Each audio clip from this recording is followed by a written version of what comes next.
예, 안녕하십니까. 그 지금부터 그 지역신문 컨퍼런스 일반 섹션 4, 그 세계 발제를 좀 진행하도록 하겠습니다. 저는 지역신문 발전위원회 위원 이용성입니다. 지금 유튜브로 그 시청하고 계신 분들도 있을 텐데요. 그 다양한 의견을 채팅창에 남겨주시면은 발제가 끝난 다음에 질의응답 시간에 그 답변을 좀 드리도록 그렇게 하겠습니다. 먼저 오늘 발표해 주실 분들을 좀 소개해 드리겠습니다. 오늘 일반 섹션 4는 이제 주제가 지역신문과 지역상생으로 되어 있습니다. 그래서 물론 이제 이따 다시 발제하실 때 언급을 드리겠지만 태안신문의 이제 신문은 국장님이 제일 먼저 발제를 해 주실 거고요. 그 다음에 거제신문의 옥정훈 님이 해주시나요? 발제? 예. 예. 최재훈 님이 발제를 해주시고, 뉴스사천의 이제 하병준 님. 예. 이렇게, 순차적으로 발제를 해주시는데요. 그 제목은 제가 뭐 따로 소개해드리지 않고, 일단 발제해 주시면서, 그 자세한 내용을 말씀해 주시면 될 것 같습니다. 그래서 그 순서대로 태안신문의 신문은 국장님이 먼저 발제해 주시겠습니다.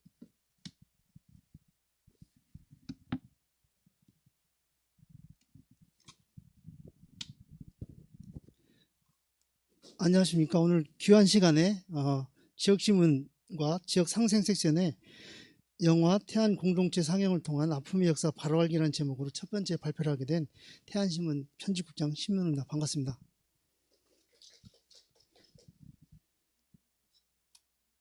그 첫 화면에 그 제목 밑에 보면 검은 천우의 수많은 이름들이 이렇게 나열되어 있습니다. 태안군의 8개 읍면에 그 국가 권력에 의해서 억울하게 생을 마감하신 그분들의 이름입니다. 그래서 우리 먼저 이 억울하게 돌아가신 분들한테 상과 조의를 표하면서 발표를 시작하도록 하겠습니다.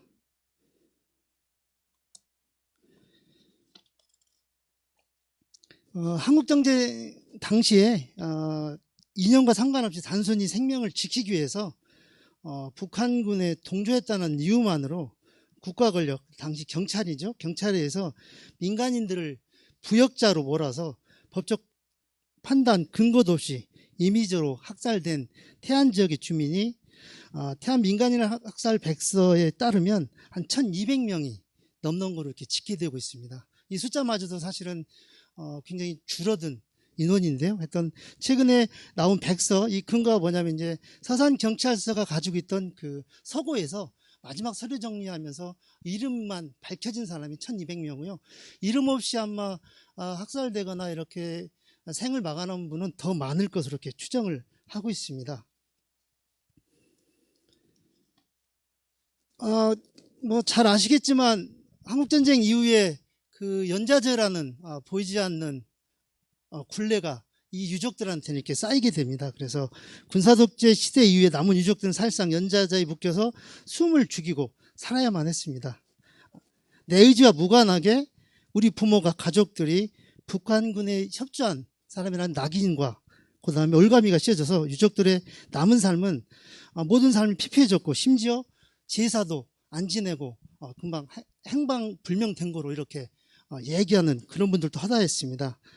이후에 이제 많은 시간이 지나서 민주화 시대를 맞이해서 2008년도에 한국전쟁 민간 희생자 태안유족회가 첫 모임을 갖고요. 태안군청 대강당에서 첫 공식적으로 합동 유령제를 지내게 됩니다. 관공서를 빌려서 유령제를 지낸 건 태안이 처음입니다. 그래서 이런 과정에까지 2008년까지 이렇게 합동 유령제를 처음 지내기까지 수많은 시간 동안의 유족들의 노력들이 있었습니다. 그 과정에서 저희 지역시민이 같이 하는 방법이 무엇일까에 대한 고민을 하게 됐고요. 2008년도 첫 유령제부터 저희 지역시민이 같이 하게 되었습니다. 2008년도 12월 2일 날 진실과 화해를 위한 과거사 정리위원회에서 서산태안의 부역 사건, 희생사건을 진실규명 결정을 내렸습니다. 이것이 바로 이제 그동안의 과정을 좀 나온 건데요.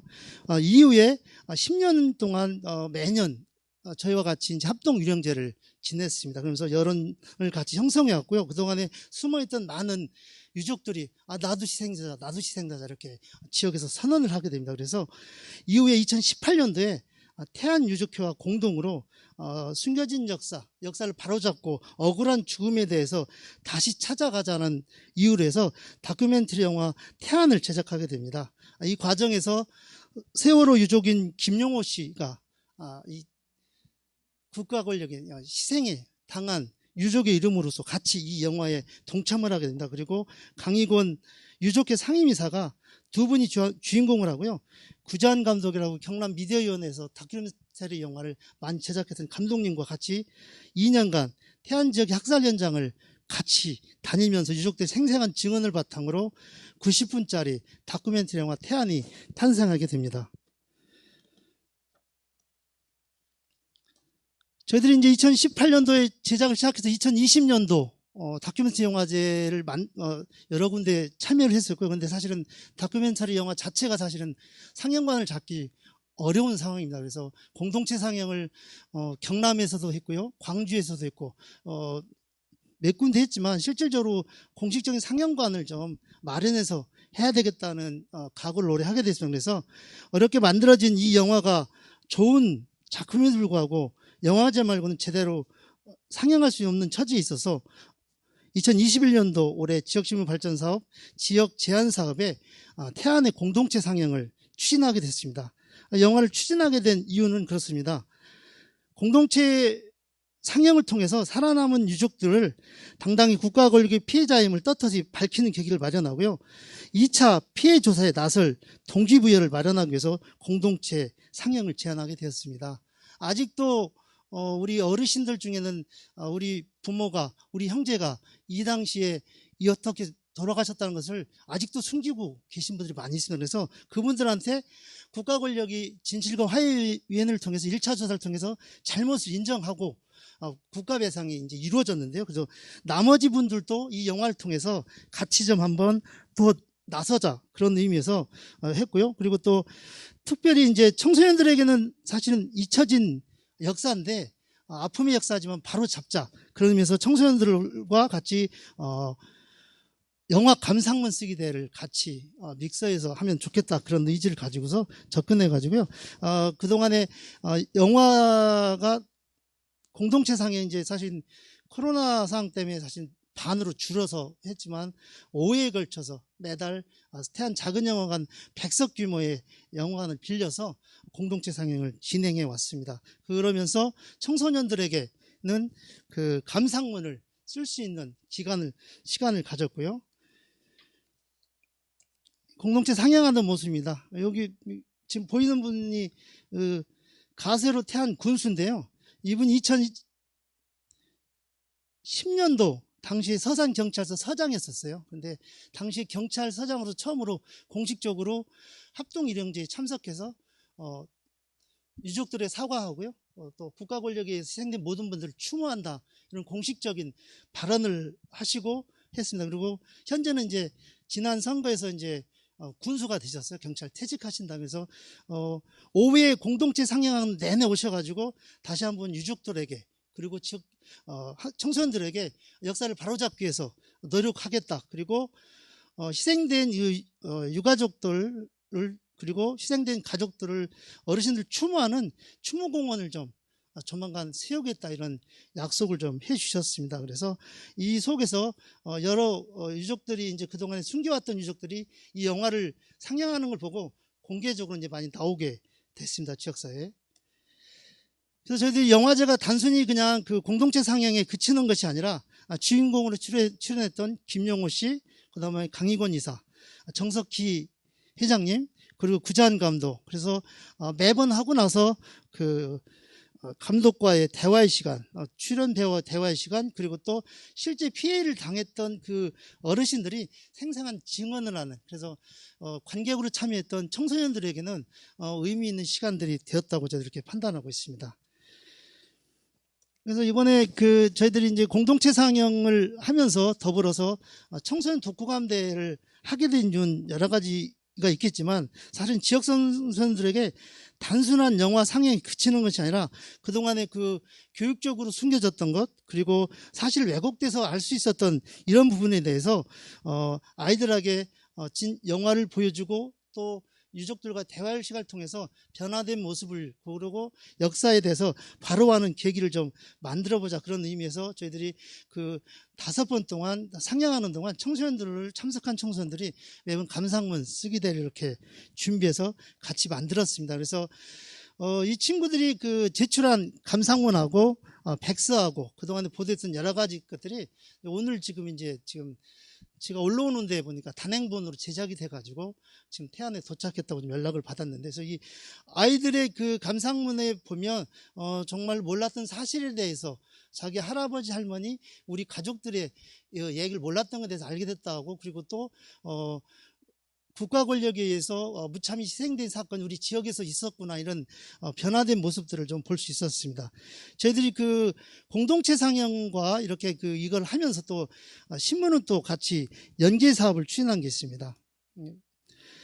먼저 오마이뉴스와 공동으로 박명순 기자의 기억전쟁이라는 게 있습니다. 지금 이 박명순 기자가 지금은 충북 영동에서 지금 하고 있을 텐데요.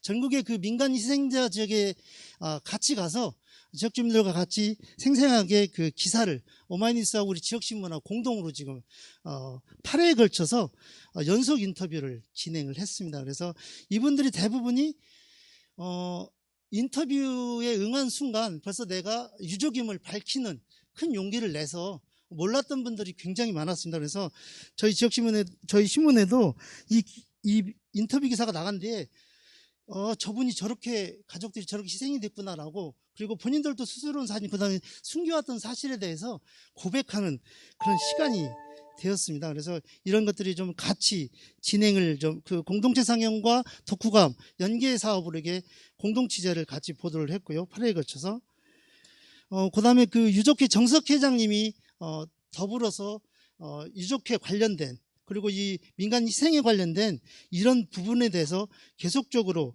6회에 걸쳐서 특별 연재를 같이 했습니다. 그래서 국가 권력에 의한 민간 학살의 문제점과 진실과 화해를 위해서는 용서가 필요하다. 그래서 앞으로 미래지향적으로 진실과 화해 시대를 열어가자는 그런 메시지를 전달하는 사업을 같이 진행을 했습니다.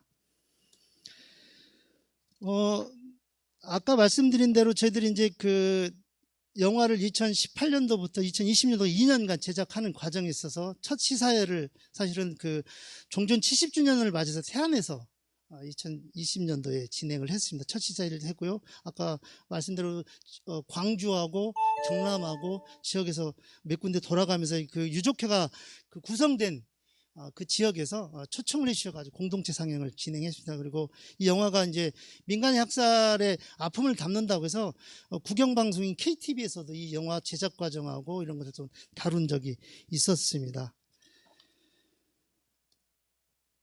그리고 저희들이 매년 희생자 합동 추모제를 같이 진행하고 같이 보도를 하고 있습니다. 그래서 2008년도 이후에 전국에서 아마 처음으로 관공서인 군청 대강당에서 민간 희생 유족회 합동 추모제를 진행을 했고요. 그래서 이후에 집중적으로 했습니다. 그래서 이런 것들이 사실 이제 국가 권력이 이 부분에 대해서 인정하는 것들이 쉽지 않았는데, 이 긴 싸움 속에서 진실과 화해위원회에서 권고를 받고 사과를 하고, 사실 또 그분들 유족들에게는, 남은 가족들에게는 국가가 그 부분에 대한 국가 배상을 1차는 지금 진행을 한 상황입니다. 그래서 저희들이 위령제를 계속 같이 하면서 사실은 매년 할 때마다 유족들이 처음에는 30명, 40명 모이더니 이번 주 내일 또 유령제, 내일이 14회째 유령제가 열리는데요. 내일은 보니까 200명 넘게 유족들이 이제 오게 됩니다. 그래서 이분들이 1차의 국가 배상을 받은 분도 있지만 아직도 그 사실을 숨겼던 분들이 내일 아마 진행이 오셔가지고 나도 유족이다라고 이렇게 말씀을 드리고요. 저희들이 또 지역의 변화된 흐름은 뭐냐면요. 자유총명에서 주관하는 또 유령대가 있어요. 그분들은 이제 사실 이제 북한군에 의해서 희생됐다고 하는 이제 그 전쟁 당시에 그 군경 합동 추모제인데요. 이 두 개가 교차돼가지고 이제 서로 이제 지역에서는 그 조화도 보내주고 대표들이 참석하고 그래서 화합의 시대가 지금 사실은 그 용서와 화합의 시대를 열기 위한 그 역할들은 저희 지역시민이 지금 하고 있다라고 이렇게 지금 생각을 좀 하고 있습니다. 그래서 오늘 그 저희들이 이 영화 제작 이후에 그래서 태안 그 후라는 단행본이 제가 지금 오는 시간에 지금 도착했다고 지금 연락이 왔는데요. 그래서 한국 전쟁 당시에 민간 학살 보고서의 백서의 중요한 내용과 그리고 그동안에 저희들이 보도했던 내용들을 쭉 모으고요. 그리고 또 유족들 인터뷰, 영화 감상문 이것을 하나로 묶어서 250페이지 분량 정도의 태안 그라는 책을 발간했습니다. 이 책은 지금 지역의 청소년들과 학교 그리고 지역의 곳곳에 좀 뿌려져서 이것들이 세대를 통합하는 그 책이 되지 않을까 그런 생각을 하고 있습니다. 청소년들이 변화된 모습도 담겨져 있고요. 그리고 또 그 속에 유족회 그리고 그동안의 백서 사건의 중요한 내용들이 함께 되어 있습니다. 이게 이제 그 태안 그 이후 단행본의 겉표지입니다. 위에는 청소년들이고요. 밑에는 그 1200명 정도의 그 유족들의 위패가 이름으로 되어 있는 검은 위패입니다. 그래서 세대를 아우르고 태안 그 이후 영화를 통해서 청소년들에게는 우리 역사를 좀 바로하는 아픔의 역사를 좀 바로하는 계기가 되고 밑에 있는 우리 유족들에게는 청소년들 그리고 남은 세대들은 화합과 진실과 화해 시대를 가자는 의미에서 그래서 오늘 단행본이 이렇게 제작이 됐습니다. 저희들이 이제 지역신문 제안 사업을 하면서 이런 의의를 좀 가졌다고 지금 생각합니다. 지역신문과 민간인 학살 유족회, 지역 문화단체가 거버넌스를 구성해서 각자의 역할 속에 왜곡되던 역사를 밝히고 이를 통해서 아픔의 시대를 살아온 지역의 유족들에게 더불어 사는 지역사회 공동체임을 새롭게 느끼게 해주었다 그런 평가를 좀 하고 싶고요. 특히 지역의 청소년들에게 공동체 상영과 감상문 쓰기 대회를 통해서 역사적 진실에 접근할 수 있는 기회를 만들어주지는 과정이었다. 그리고 하나의 책으로 마련돼서 새로운 기록을 좀 했다. 그것들이 지역의 많은 교과서로 다시 쓰여질지 그걸 기대를 하고 있습니다. 그리고 저희들이 이제 한 가지 더 이제 좀 바뀌어서 줘봤는데 한 가지 더 있는 이유가 뭐냐면 아까 말씀드린 1차 진실화해위원회가 우리가 그동안 꾸준히 제기해가지고 지난 9월 28일 날 17차 위원회에서 서산 태안 부역 사건의 희생자인 신모 씨 등 10명의 그 진실 규명 권고를 했습니다. 그래서 다음 주부터 진실과 화해위원회에서 태안으로 와가지고 이분들의 그 억울한 사정을 다시 재조사 결정을 내렸습니다. 그래서 이분 돌아가신 분들 대부분이 그냥 농사를 짓던 생계를 위해서 농사했던 20대, 40대 젊은 남자들입니다.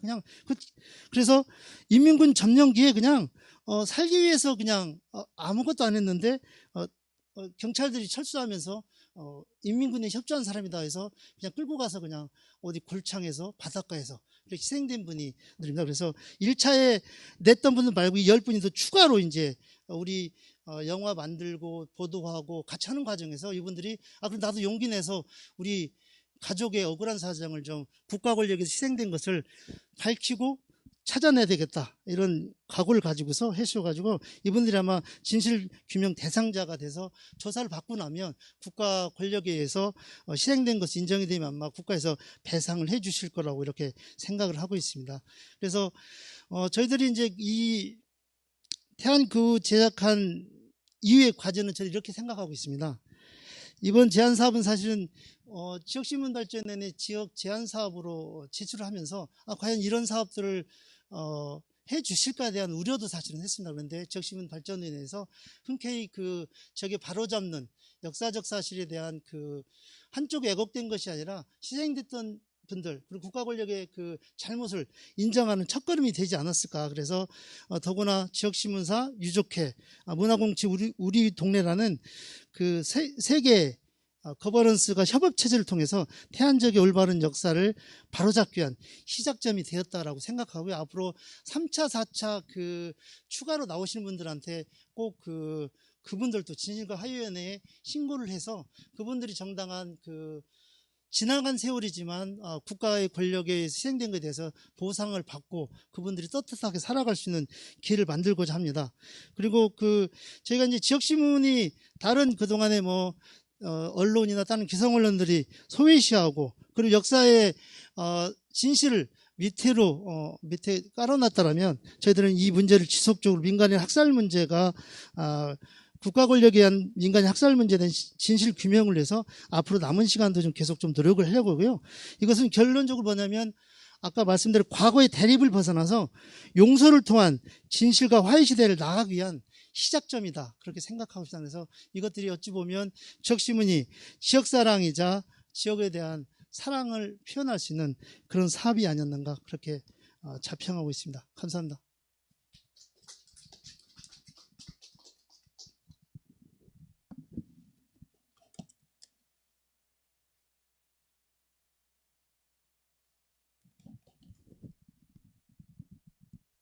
예, 발표 잘 들었습니다.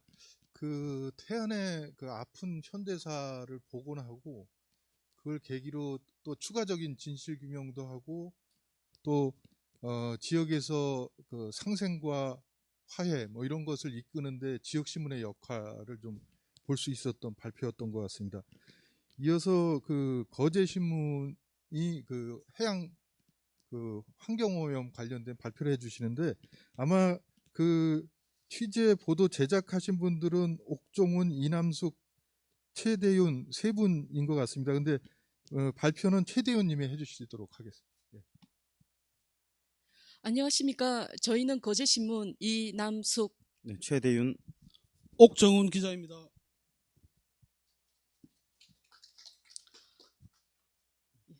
거제신문 이남숙 미디어 팀장입니다. 본 설명에 앞서 이 사업을 시작하게 된 경위에 대해 간단하게 설명을 드리겠습니다. 지난 6월 다양한 사업을 살펴보다 우리 지역 뉴스 크리에이터 양성 사업 공모전을 알게 되었고 코로나로 어려운 회사 경영과 직원 역량 강화를 위해 편집국 총회를 열고 논의 끝에 거제의 쓰레기 문제를 촬영하기로 결정했습니다. 이 사업은 언론진흥재단의 정부 광고 수수료를 지원받아 진행됩니다. 정부 광고에 대한 재단의 10% 공제 방침에 반대하는 지역신문사 입장에서 직원들도 처음에는 반대하는 의견도 있었습니다. 거제 지역의 쓰레기 심각성 고발과 거제신문 살아남기를 위한 목적으로 시작하게 되었습니다. 사업을 진행하면서 세 분 멘토 PD의 온라인 동영상 강의를 6시간 들었습니다. 지역신문의 적은 인원수와 촬영 장비를 가지고 진행하기에 좀 더 깊이 있는 멘토가 아쉬웠습니다. 총 사업비는 수중 촬영 장비 대여 300여만 원, 스킨 스쿠버와 으쓱 대여 등 400여만 원, 환경 전문가 초빙 100여만 원, 편집 프로그램 대여 200여만 원 등 총 1,000만 원이 소요되었습니다. 여름 휴가를 반납하기까지 한 전 직원 6명의 인건비, 식비 등 부대 경비 등을 지급하지 못한 아쉬움이 남았습니다. 다음은 최대윤 기자가 사업의 진행 과정을 설명드리겠습니다. 네, 저희 기획 발표에 앞서서 사업이 어떻게 됐는지 진행을 좀 말씀드리면 좀 이해가 빠르실 것 같아서 설명을 저희 이남숙 기자님께서 해주셨습니다. 저는 전체 발표를 맡은 거제신문 기자 최대윤입니다. 지난 4개월간 거제신문은 동영상 짧게 환상이 한번 섬 보시죠. 거제도 쓰레기 문제 이대로 괜찮은가를 주제로 거제 바다에 떠내려오는 해양 쓰레기와 어업인 낚시인들이 버리는 쓰레기 그리고 인도 쓰레기들을 찾아가며 심층 취재하였다. 거제신문은 그간의 취재를 바탕으로 거제의 아름다운 산과 바다를 지키기 위한 고민과 대책 마련을 찾기 위해 관련 인사 및 거제 시민들의 의견도 들어봤다. 2021년 8월 13일 날 업로드했던 해양 쓰레기의 심각성 낚시꾼 편에서는 거제 바다를 찾아 낚시를 하는 낚시인들이 버리고 가는 쓰레기의 심각성에 대해서 다루었다. 월요일 출근할 때 와보면요, 이 방파제하고 공원에하고 엉망진창입니다. 그때 몇 자루씩 집어내요. 8월 25일과 9월 6일 업로드되었던 해양 쓰레기의 심각성, 어업인 편 상과 하편에서는 2021년 10월 6일 업로드했던 해양 쓰레기의 심각성, 낙동강 쓰레기의 내습에서는 해마다 장마철 태풍 시즌이 되면 거제로 떠내려오는 낙동강 쓰레기 문제를 다루었다. 이 쓰레기들의 1년 10월 22일 자기 자신들만의 거제의 산림 인도와 관련된 영상을 업로드해서 불법적으로 버려지는 산림과 인도의 불법 쓰레기 투기 문제를 다루었다. 입구에다 참 CCTV를 설치해가지고 들어가는데 결론은 깨끗한 자연환경을 가꾸자는 시민의식이 우선이고 충분한 예산 확보와 위법자에 대한 강력한 처벌과 정화 활동이 병행돼야 한다는 것이다.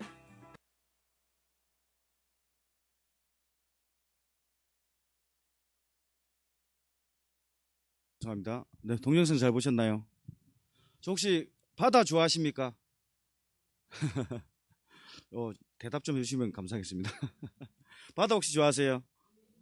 혹시 그럼 뭐 거제에 대해서 잘 아시는 분 혹시나 또 뭐 와보셨던 분 계시는가요? 네, 저기 뒤에 한 분 계시네요. 거제는 사면이 바다입니다. 경남에서 제일 가는 관광 지역이기도 합니다. 뭐 천혜 자연 환경을 이용해서 이렇게 관광지가 이렇게 쓰레기 섬으로 변해 있습니다. 저희는 이런 쓰레기 섬으로 변한 거제를 알리고자 하는 게 아니라 우리 미래 세대에 대한 고민을 같이 하고자 이 기획을 준비하게 됐습니다. 그래서 좀 가볍게 좀 쭉 한번 보시고요. 또 같은 고민은 좀 엄중하게 같이 한번 해주셨으면 좋겠습니다. 각종 쓰레기로 몸살을 앓는 거제 바다는 우리가 저희 취재를 하면서 여러 가지 도출을 하게 됩니다. 문제 도출을 하게 되는데 그 과정에 대해서도 잠시 좀 이따 설명을 드리겠습니다. 그리고 이 사업은 뭐 앞전에 저희 시작에 말씀드렸다시피 2021년 우리 지역 뉴스 크리에이터 양성 사업에 되는 이거는 나중에 질문해 주시면 저희가 좀 자세하게 말씀드리겠습니다. 자, 목차 한번 설명해 드리고 가겠습니다. 문제 제기 및 실태에 대해서 먼저 설명해 드릴 거고요. 기획 진행 과정에 대해서도 좀 설명을 해 드릴 겁니다. 그리고 저희가 동영상 역량과 제작 환경이 좀 좋지 못합니다. 그래서 그 부분에 대한 언급도 좀 할 거고요. 취재 및 동영상 업로드에 대한 이야기도 좀 할 겁니다. 그리고 가장 이번 기획의 핵심인데요. 동영상 제작 이후의 변화에 대해서 좀 심도 깊게 좀 말씀을 드리고 같이 고민할 수 있는 기회를 가졌으면 좋겠습니다.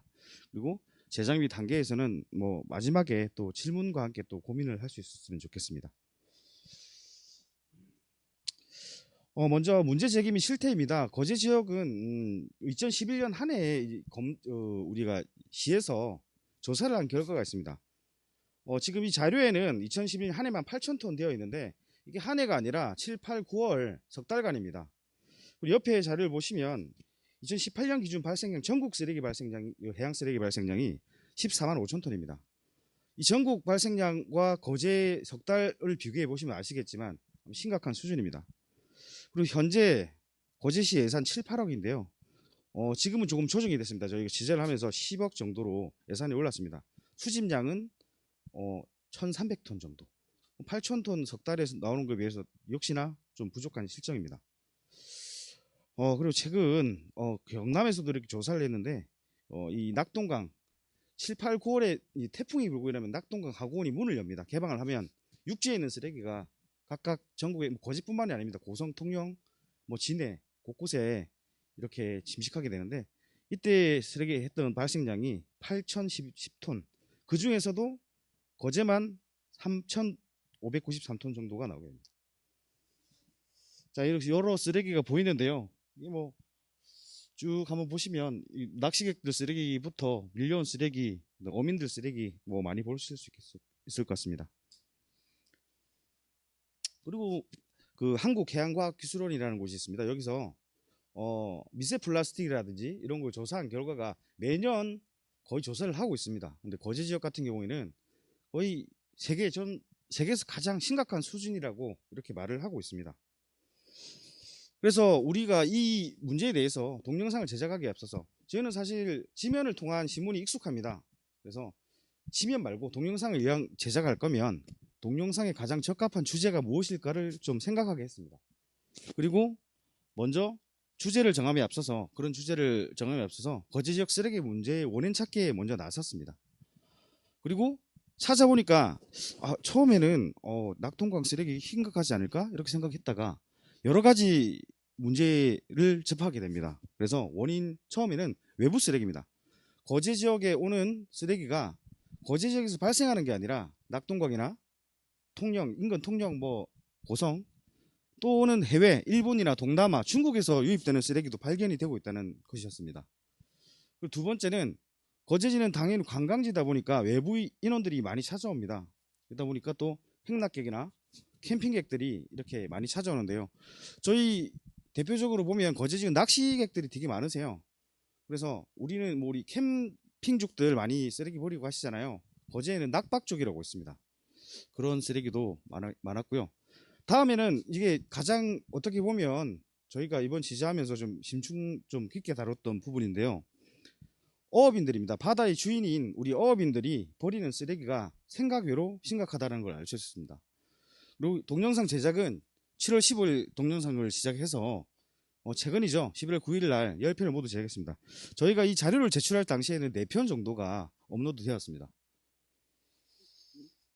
저희 역량에 대해서 잠시 말씀드리겠습니다. 지금 최근에 많은 분들이 시도하고 계시죠. 동영상과 뉴스를 접목하기 위해서 저희도 부단히 언론재단에서 받는 교육, 사별연수 다 관심 있게 받고 전 직원이 거의 참여하면서 역량을 키우기에 노력을 하고 있습니다. 그래서 최근에는 우리 옥정훈 기자님이 동영상 전문 기자로 영입을 하게 됩니다. 그래서 지난 1년 동안 126편을 제작을 했고요.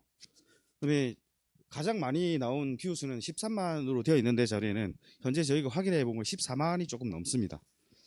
그리고 1년 사이에 구독자 수는 270명에서 900명이 조금 넘는 걸로 지금 나와 있습니다. 제작 환경인데 초라합니다. 오히려 보면 옥 기자님 가지고 계신 장비가 더 많을 정도로 열악한 환경이고요. 겨우 송출할 수 있고 만들 수 있는 그런 환경입니다. 자, 저희 동영상 업로드 같은 경우에는 처음에는 전체적인 문제를 집었습니다. 앞서 설명드린 것과 같이 어떤 문제가 있는지에 대해서 먼저 설명을 드렸고요.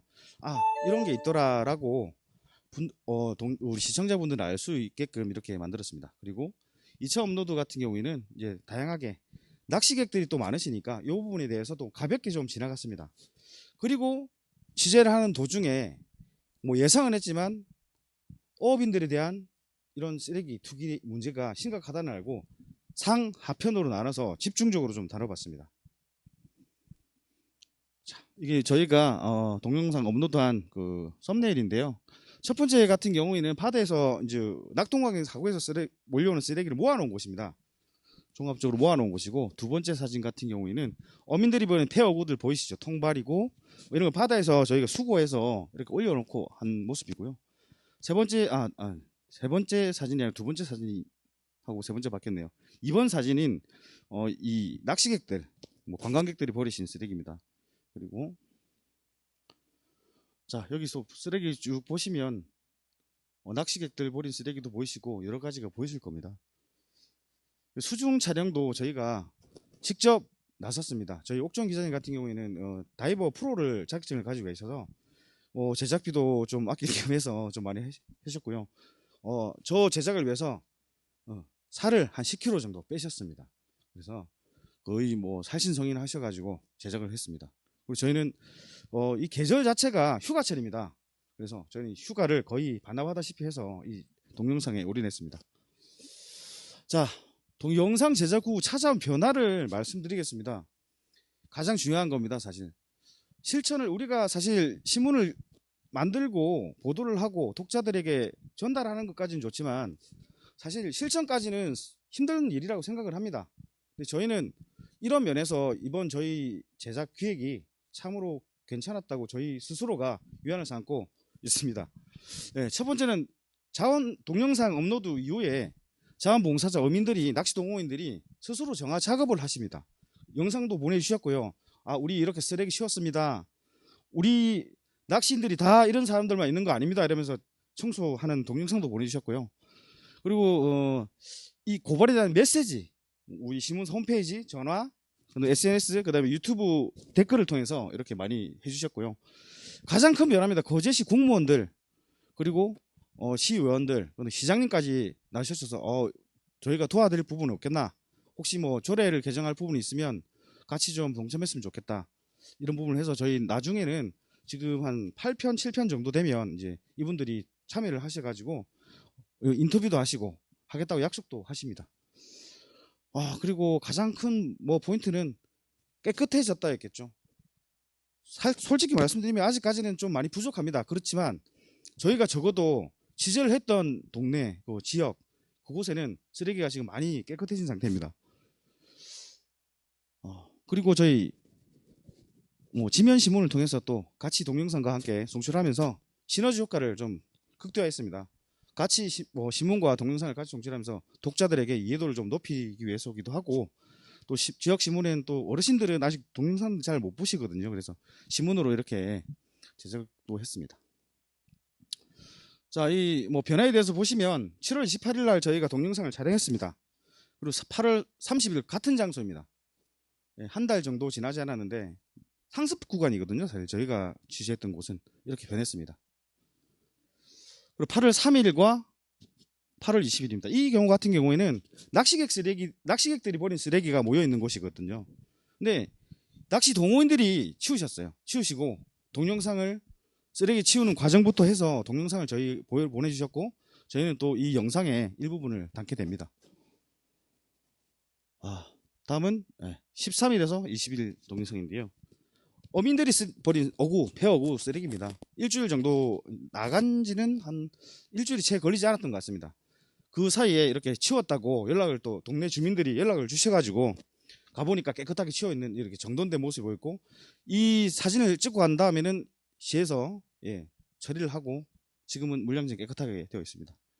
그리고 낙동강 하구원 같은 경우에도 보통은 낙동강 하구원이 문이 열릴 때 통보만 하게 됩니다. 낙동강 환경유역청에서 자, 우리 포문 여니까 알아서 하세요, 이 정도 통보 문자만 딸랑 날라오는데, 이거 같은 경우는 이번 차량 같은 경우에는 시 공무원들이 이 문자와 함께 처음으로 낙동강 하구원을 방문하고 저희하고 같이 지재를 하게 됐습니다. 우리 이건 댓글들입니다. 우리 응원 댓글들이 이렇게 쏟아졌고요. 환경운동가들도 많이들 이렇게 도와주시고 계십니다. 지금도.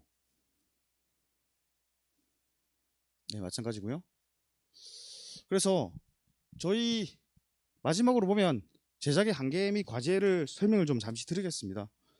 그 낙동강 하구를 통해서 거제로 밀려드는 해양 쓰레기 처리는 거제시 작은 지방자치단체에서 할 수 없는 일입니다, 사실. 그래서 경남도라든지 협의를 했습니다. 사실은 부산과 경남도에서 부산에서 몇 년 전까지만 해도 이 하구원에 오는 쓰레기 때문에 어느 정도 지원금을 줬습니다. 근데 지금은 주지 않는 상태고요. 협의도 되지 않는 상태입니다. 그래서 이런 건 행정에 좀 적극적인 지원이나 정부의 또 생각이 필요할 것 같고요. 낚시 동호인들이나 시민들, 어민들도 마찬가지입니다. 인식도 중요하겠지만 조례도 분명히 필요하다고 생각합니다. 지금 우리나라가 세계 일본이나 옆나라 유럽이나 이런 데 비해서 낚시가 무분별하게 이루어지고 있습니다. 가시면 방파제 가시면 우리가 미끼라 그러나요? 빨간색 이렇게 개어서 던지고 이렇게 하면서 피해도 많고, 쓰레기도 그냥 막 버리십니다.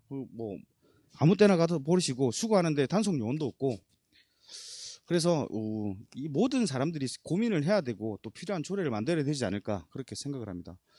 그리고 거제시는 앞으로 바다를 주제로 한 동영상이라든지 이 전문 채널을 만들어서 운영을 해서 더 해야 될 것 같습니다.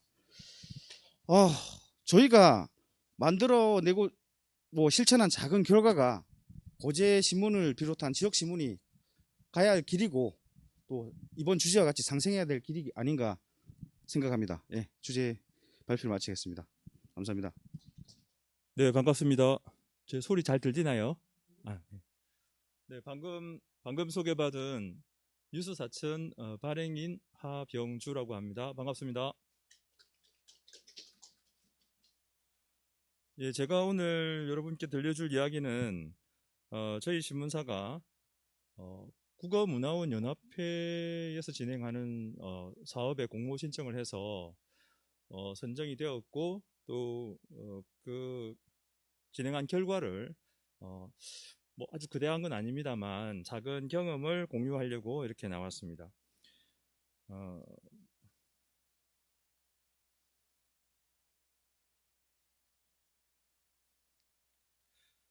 먼저 문화체육관광부와 사단법인 국어문화원연합회에서 진행한 사업을 소개해 드리겠는데요.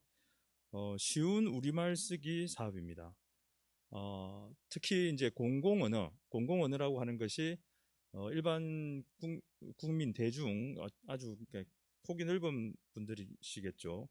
그런 분들에게 알려지는 이야기이기 때문에 최대한 쉬운 이야기를 써야 한다 이런 이야기인데 사실은 저희 신문사와 여러분들도 이렇게 언론에 종사하기 때문에 공공언어라고 하는 영역에 있는 것이고 그러다 보니까 저 역시 저희 기자들이나 또 저 스스로도 항상 좀 쉽게 말하고 쉽게 글을 쓰자, 쉬운 말로 하자 이제 이런 이야기를 하는데 이 사업을 보고 눈이 좀 띄었습니다. 그래서 이 사업에 한번 신청해 봐야겠다. 그리고 신청을 하면서 소재를 택한 것은 사천시에서 공고문이 제일 많이 나오는 데가 사천에서는 사천시겠죠. 그래서 그 공고문을 제가 한 번씩 보게 되면 제가 읽어도 잘 이해가 안 되는 그런 어려운 문장들도 많고 그래서 이 문장을 꼭 이렇게 써야 될까 이런 생각을 좀 평소에 좀 하고 있었습니다. 그래서 이번 참에 좀 쉬운 이 공고문 내용을 쉽게 바꿔보면 어떨까 이런 생각을 했고요. 또 저희 같은 이런 지역 주간 신문 같은 경우에 법률적으로 지자체나 이런 데서 나오는 공고문을 사실은 실을 싣기가 힘듭니다. 행정절차법이나 이런 곳에서 일간지만 실을 수 있도록 공고를 할 수 있도록 이렇게 해놨기 때문에 약간 이 부분에 대해서도 좀 항의성 뭔가 이벤트를 해야겠다 이런 생각을 사실 하게 되었고요. 그래서 이 프로젝트를 통해서 뉴스 사천이라는 주간 신문에 사천시의 공고문을 당당히 좀 실어보자 이런 생각도 했습니다. 그리고 이건 작년에 사실 지금 이제 작년에 이어서 작년에 사업의 결과가 좋았는지 올해도 신청을 하게 됐는데 선정이 되어서 진행 중에 있습니다. 올해는 품고 배려하는 말과 글이라는 사회복지기관들에서 쓰고 있는 말과 글 이런 것들에 대해서 한번 살펴봤고 그 기관과 같이 협조해서 어떻게 쉬운 말로 바꿔볼까 이런 고민들을 했는데요. 두 가지 간단히 소개해 드리도록 하겠습니다.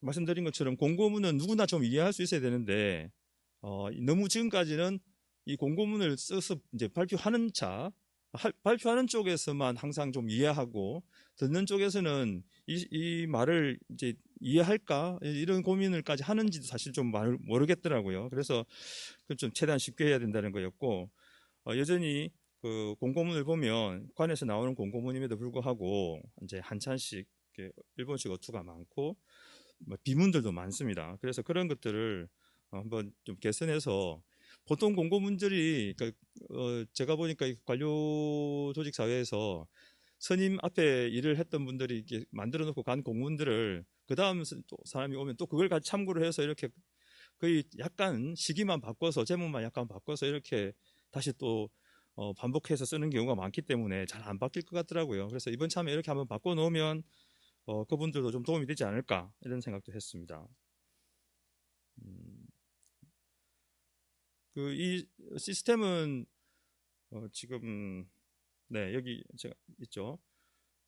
사천시가 발표할 예정인 공고문 이것들을 각 부서와 협조를 해가지고 협조를 받아서 미리 공고문을 받아서 저희가 좀 다듬는 작업은 경상국립대학교 국어문화원 연구원들과 같이 이제 보조를 마쳤고요. 그분들이 공고문을 좀 다듬어 주면 뉴스 사천에서는 그것을 어떤 과정으로 여기서 중요하게 봐야 될 부분이 무엇인지 그것을 쉽게 좀 설명을 해서 기사로 이렇게 만들어서 기사로 이제 또 보도를 하고 그 옆에는 바뀐 공고문을 다듬은 공고문을 함께 이렇게 게재하는 그런 방식으로 진행을 했습니다.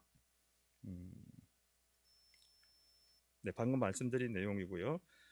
이 사업을 위해서 먼저 협의체를 구성했고 사천시와 경상국립대 문화원과 저희 뉴스 사천 이렇게 협의체를 구성했고 사천시에서 이제 발표할 공고문을 먼저 선정해 주면 이 다듬는 작업을 국어문화원에서 하고 그리고 공고, 보도 역할을 저희가 맡았고요.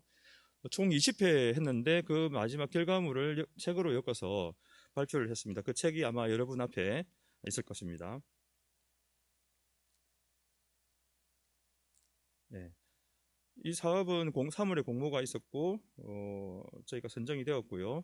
4월에는 이렇게 협의체를 구성했고 실태 조사를 했습니다. 그리고 5월부터 11월까지 사업을 진행했습니다. 연말에 책을 발간했습니다. 사업비는 대략 이렇게 되고요. 네, 저희가 보도했던 내용들을 이렇게 소개를 하고 있습니다. 이제 하나 예를 보면 이렇게 보시기에 왼편에 있는 것이 이제 사천시에서 발표한 공고문인데 다듬은 내용입니다. 그리고 그 옆에 오른쪽에는 다듬은 과정을 좀 소개를 했고요. 중요한 부분을 지금 이제 부분만 소개를 했습니다. 그 결과물 책으로 이렇게 나왔는데 여러분들 보고 계시니까 그냥 넘어가도록 하겠습니다. 네, 책 구성을 보면 1장에서는 소통성을 봤고요.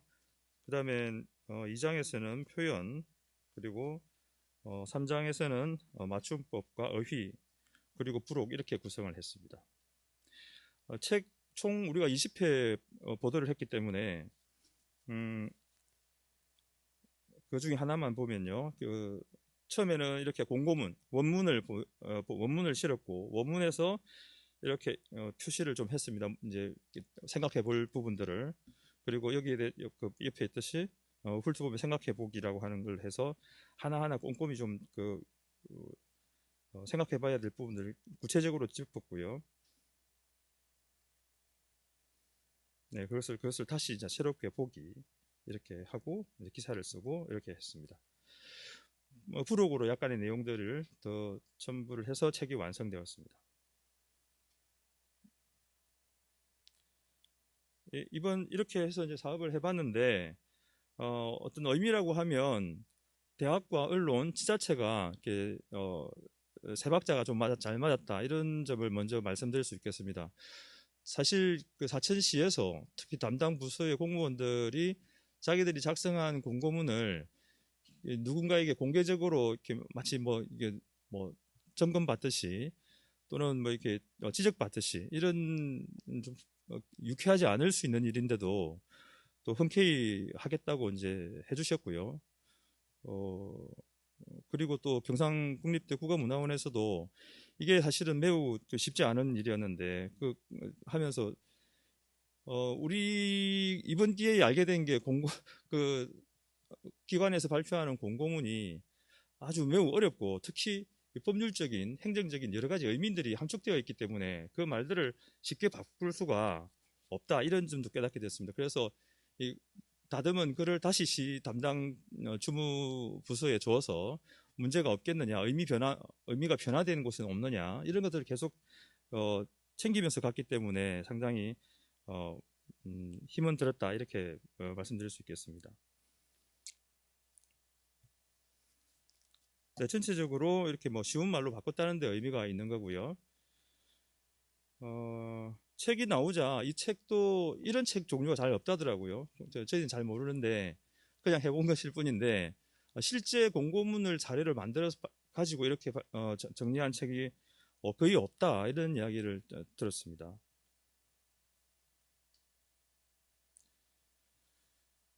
네, 그래서 이번 사업을 하면서 저희가 항상 관에서는 공고문, 고시문이라는 형태로 일반 국민과 대중과 만나는데 사실 언론에 몸담고 있는 사람들은 늘상 하는 일이잖아요. 그래서 더더욱 글을 더 쉽게 쓰자 저희 내부적으로는 그렇게 다짐하고 있습니다. 그리고 아까 서두에 말씀드린 것처럼 주간 신문에서도 공고문이 나오는구나, 이제 이런 것들을 보고 주변에서도 반응들이 있었고, 저희 신문 지면평가위원회에서도 좋은 시도였고, 이 부분을 이참에 좀 더 법리적인 문제가 있다면 좀 더 적극적으로 해결하려고 노력해야 되지 않느냐, 이런 얘기를 하고 계시고요. 그래서 저희도 행정절차법에서 정하여 있는 그 부분이 저희 지역신문이라는 개념이 등장하기조차 전에 만들어진 규정이거든요. 그러니까 그 규정이 지금도 살아남아서 다른 언론 매체에는 어떤 평등권을 침해하는 이런 개작용하고 있지 않은가. 그래서 이 부분을 어떻게 하면 개선할 수 있을까 좀 더 검토해 보기로 했습니다. 그럼 올해 한 사업은 간단히 말씀드리겠습니다. 올해 사업의 주제는 품고 배려하는 말과 글이라는 걸 생각해 봤는데요. 뒤에 보면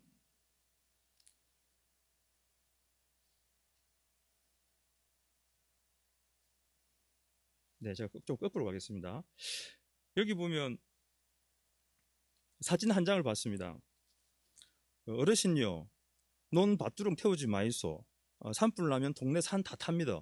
이게 여기 사천시가 아니에요. 지나다가 인근 지자체에서 붙어 있는 현수막을 봤는데 이게 그 일반 그 동네 어르신들이 보고 바로 보면 이제 쉽게 이해하겠다, 이런 생각이 들더라고요. 이걸 써붙인 어떤 그 면사무소 그 직원이 참 접근이 발상이 좋았다, 이런 생각이 들더라고요. 그래서 여기서 착안을 해서 쉬운 말이 이렇게 가야 되는데, 이제 그렇게 하면서 생각해 보니까 가장 쉬운 말이 우리 주변에서도 더 필요한 것이 어딜까 생각해 봤을 때, 예를 들면 뭐 우리가 흔히들 말하는 뭐 취약계층이라든가 뭐 이런 분들이 될 수 있겠죠. 노인도 될 수가 있죠. 아무튼 좀 덜 배운 사람들이 아무래도 어떤 문장이나 글을 조금 더 이해하기 어려울 것이고, 그러니까 그러한 부분들을 생활 속에 있는 쉬운 말을 하면 좋을 텐데, 이런 생각을 했습니다. 그래서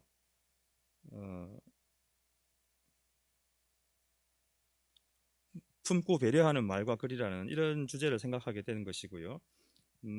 진행 방법은 이렇습니다. 그러니까 사천에서 있는 사회복지시설기관들을 한 6개 정도를 정하고 그분들과 협력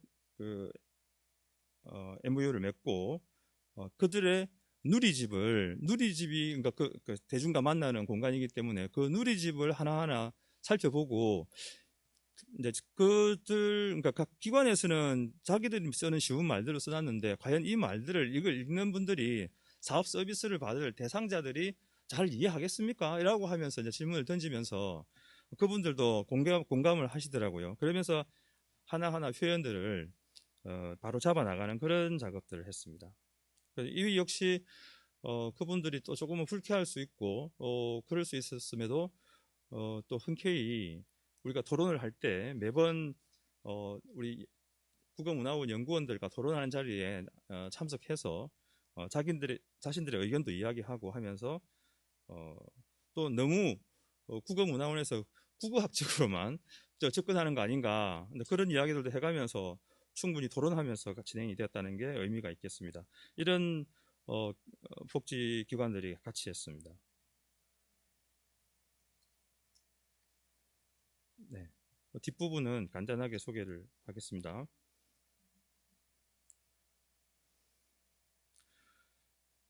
이게 이제 보면 한 기관에 보통 기사를 2번 쓰게 되는데요.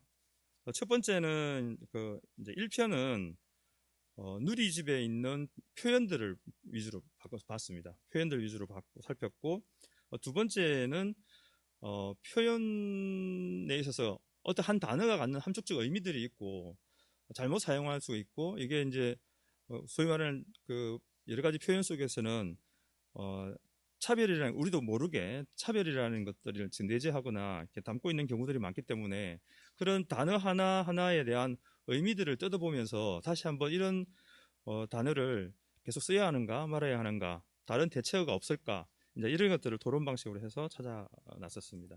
그리고 그 결과물을 이런 식으로 카드 뉴스를 만들어서 소개를 하고 해나가고 있습니다. 네, 이상으로 발표를 마치도록 하겠습니다. 고맙습니다.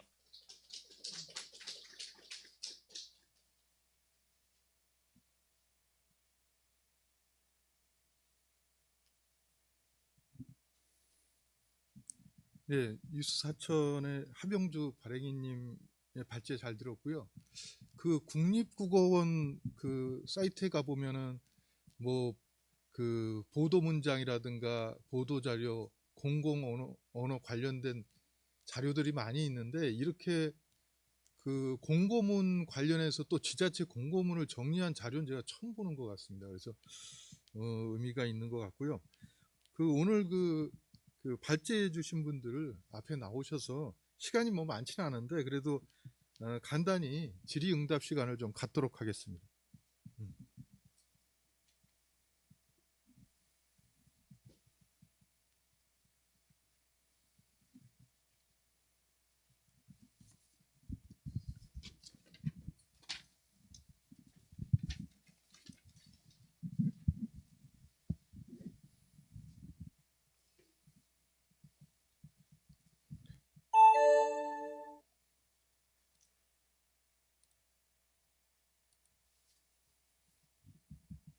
그 오늘 발제해 주신 내용 관련해서 뭐 질문이나 의견 있으시면 좀 말씀해 주시죠. 예.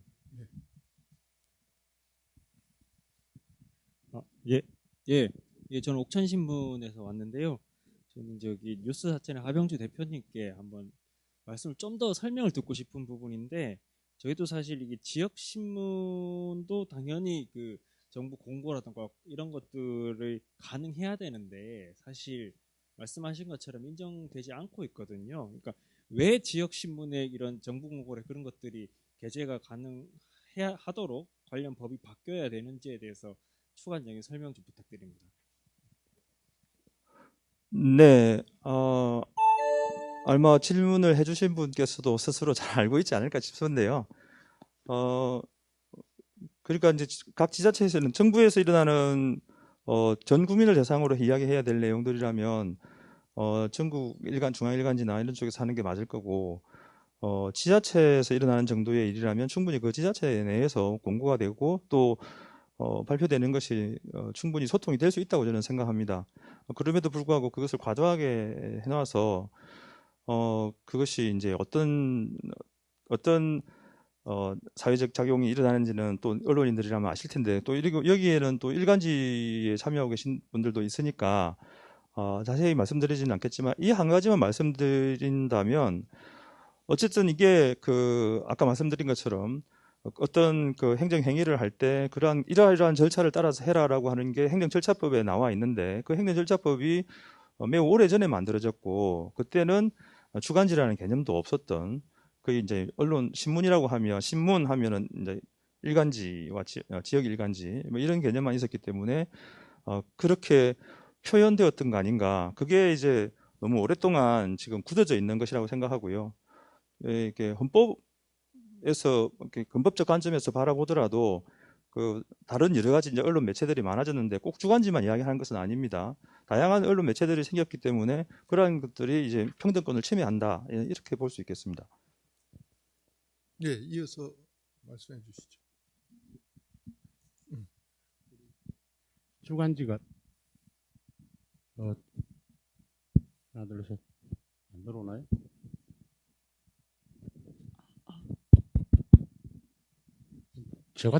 제가 할 말은 아닌 것 같은데 우리 지역 신문들이 다 있으니까 드리는 말씀인데, 옛날에는 일간지가 있고 주간지 개념은 전문 주간지라는 부분들이 있었습니다. 근데 언론법이 89년 이전에 만들어지다 보니까 89년도에 일반 주간지가 이제 태동을 하게 되거든요. 정부에서 이제 언론규제법을 풀어가지고. 그러니까 그 이후에 지역 공고에 대한 부분들 법이 일간지 중심으로 모호하게 만들어 놓긴 만들어 놨는데 지역의 실무자들이 법에서 일반 주간지에 주는 부분들을 명쾌하게 못을 박지 않다 보니까 지금 이 싸움이 89년도 생기고 1989년도 지역신문 대동을 해가지고 지금까지 싸우고 있는데 지역 중간지들이 아직 공고문을 정상적으로 받지를 못하고 있죠. 실정은 뭐 묘지이장이라든지 이런 부분들은 충분하게 지역신문, 지역 주간지에도 공고해도 되는데도 불구하고 못하고 있는 실정이죠. 그런 것 같습니다. 예. 또 저기 질문이나 의견 있으면 말씀해 주시죠. 지금 그 공고문 관련해서 말씀드리면은 그 3년에 한 번씩 그 지역신문 지원 계획이 이제 발표가 됩니다. 그 문체부가 만들고 저 지역신문 발전위원회에 이제 심의를 받도록 돼 있는데 그 내용에 보면 지금 한 2번에 걸쳐서 지역 주간신문의 여러 가지 그 법제적인 그 불이익 관련된 내용을 개선하겠다는 내용이 들어가 있습니다. 그런데 이제 잘 진행이 안 됐는데 좀 관심을 갖고 이제 개선해야 되겠죠. 그리고 또 혹시 뭐 질문이나 의견 있으면 말씀해 주시고요.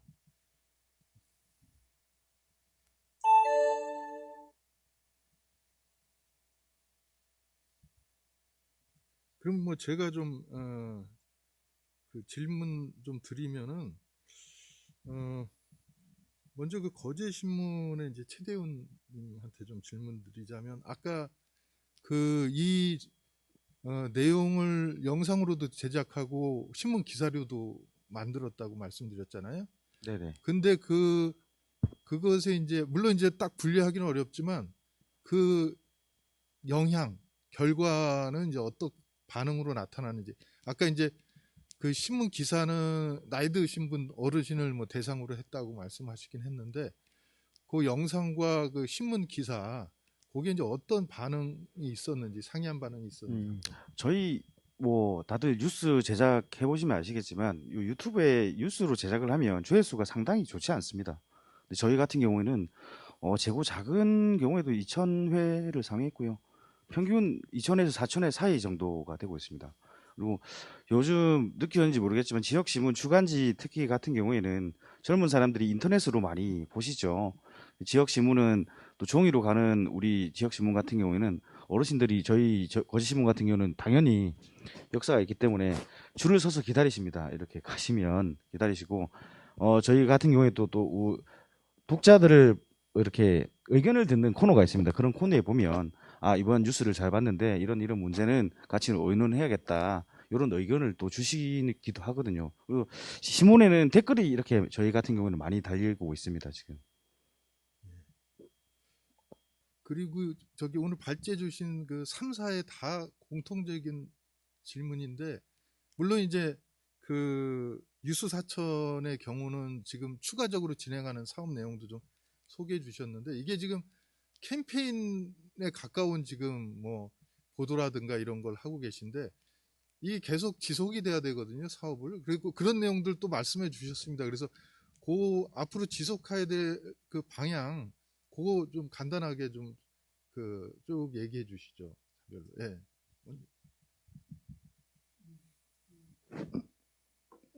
저희들이 당초에 이제 지역신문 제한 사업을 접수할 때 이 공동체 상영을 10회를 진행한다고 했는데 이제 또 예산 심의 과정에서 이제 예산이 많이 없어서 5회로 줄여달라 해서 줄여서 했는데요.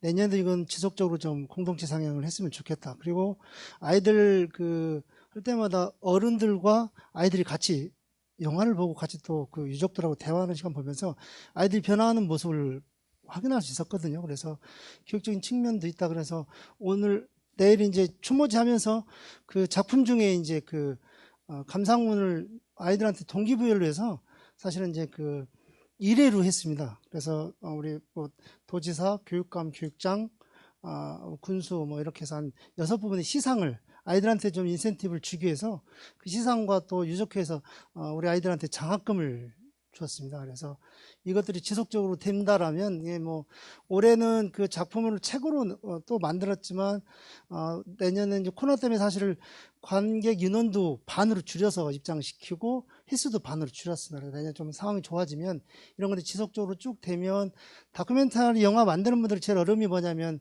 좋은 작품을 많은 사람한테 보여주고 싶은데 상영관이 없다는 그런 어려움이 있습니다. 그런데 지역에 보면 저희가 이제 군단인데, 군단에는 그 문화관광부 지원을 받은 작은 영화관이라는 데 있습니다. 근데 사실은 시설로 보면 웬만한 뭐 대도시의 희집이던 그 큰 극장보다 훨씬 더 시설이 좋습니다. 그런데 이제 단지 이제 스크린이 작고 관람할 수 있는 그 공간이 작다는 그 축소판이라는 것밖에 없는데, 영화도 똑같이 다 개봉작들이 동시 상영이 되고 있는데, 이런 그 다큐멘터리 영화들이 작은 영화관을 찾아다니면서 이렇게 공동체 상영을 한다는 것은 영화 사업도 그렇고 지역에서 관련된 그런 것들이 좀 연계 사업으로 좀 진행이 가능할 수 있다라는 그런 판단 좀 하고 있고요. 그래서 이것들이 유족회, 내일 하면 아마 전국의 유족회에서 뭐 충남 쪽도 오지만 다른 지역도 옵니다. 그래서 그 지역에서도 지금 이런 그 자기 지역의 그 역사를 담은 다큐멘터리 영화를 제작하겠다는 것들이 좀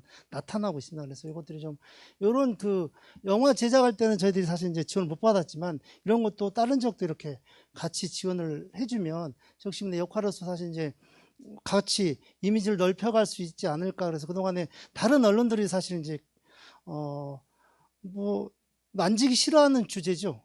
그 요지고. 그리고 결론적으로 저희도 10년 넘게 계속 취재하고 같이 하다 보니까 이제 사실은 아까 말씀드린 대로 자유촌명이 주최하는 합동유영제, 우리 민간인 희생자 하는 유영제에 서로 조화를 주고받고 회장들이 참석할 수 있는 그런 지역의 변화가 좀 있었다. 그래서 앞으로 뭐 이념의 시대는 지났지만 그 이념의 시대를 지나는 과정에서 서로 용서하에, 그래서 진실을 앞에서 화해 용서도 가능하다, 이런 것들이 한번 아이들한테 심어졌으면 좋겠다. 그런 의미에서 이런 것들이 지속적으로 지역신문 발전에 대해서 관심을 갖고 좀 한번 지원했으면 좋겠다, 그런 의견을 드리겠습니다. 네, 저희 뉴스 사천 같은 경우에는 지역신문발전위원회 지원 사업이 아니었고 이제 국립국어원 연합회 쪽 공모 사업이었는데요. 이게 그 이번에도 보니까 제가 한번 문의를 했더니 그 주간지로서는 저희가 유일했다 하더라고요. 이게 이 사업에 뭐 신청해서 선정되어서 진행했던 게. 근데 사실은 이제 이게 저희로서는 그 캠페인이라고 하는 하나의 언론의 역할, 사명도 있었지만 이걸로 약간 그 생활고를 겪는 우리 신문사 재정 문제에도 좀 도움이 되겠다. 사실은 두 마리 토끼를 동시에 쫓을 수 있겠다, 이런 생각을 해서 좀 공을 들였던 부분이 있는데, 이런 사업들이 내년에도 계속 그 저희가 이제 선정된다는 보장이 없기 때문에 내년에도 그 선정만 된다면 계속 하겠지만 생각은 있고요. 그리고 또 가능하면 이러한 공모 사업을 통해서 기회가 주어지는 게 저희 같은 작은 지역 신문에서는 그나마 좀 그 의미 있는 일에 도전할 수 있겠다는 생각이 들고, 네, 가능하면 내년에도 했으면 좋겠습니다. 저희 거제신문의 기획은 사실 기획을 하기 전에는 이런 결과가 나올지 저희도 사실 생각하지도 못했던 결과가 나왔습니다. 어느 정도 저희는 우리 시민들에게 이 문제의 심각성이라든지 이런 걸 환기시키고 생각할 수 있는 공감대를 형성했다는 것 자체가 큰 성공이라 생각하는데, 이 이유가 사실 문제입니다. 이 문제점을 저희가 확실히 마무리 짓고 못 가는 상황이었습니다. 그래서 앞으로는 이 문제 해결을 위해서 조금 더 저희 아까 전에도 설명을 했다시피 전문 채널을 만들 생각입니다. 전문 코너를 만들어서 우리 조금 더 우리가 어느 정도 그래도 사회에 이게 정착될 때까지, 이런 인식이 정착될 때까지 지역 신문의 역할을 할 것이고요. 같이 우리 미래 세대에 깨끗한 바다를 물려주기 위해서 노력하는 그런 신문이 되도록 노력하겠습니다. 네. 지금 한 며칠 동안 그 지역신문 제도와 관련해서 여러 가지 위기 요인 이런 것들이 있어서 상당히 마음이 부담이 컸는데, 오늘 그 좋은 그 지역 신문의 캠페인 보도들을 보니까 아주 뭐 기분이 좋습니다. 이렇게 굉장히 희망적이고 최근에 그 방송대상 심사에서도, 그러니까 방송협회에서 하는 방송대상 심사에서도 지역 방송 그 프로그램들이 뭐 상당한 그 주목을 받았습니다. 대상도 받았고요. 그 지역 신문의 성과들도 못지 않은 것 같습니다. 그래서 뭐 널리 알려지는 기회가 됐으면 하고요. 그래서 오늘 그 뭐 컨퍼런스의 일반 섹션 4 지역 신문과 지역 상생은 뭐 이걸로 좀 마치도록 하겠습니다. 오늘 참석해 주신 발제자 여러분하고 온오프라인으로 참여하신 분 모두 감사드립니다. 예, 감사합니다. 예.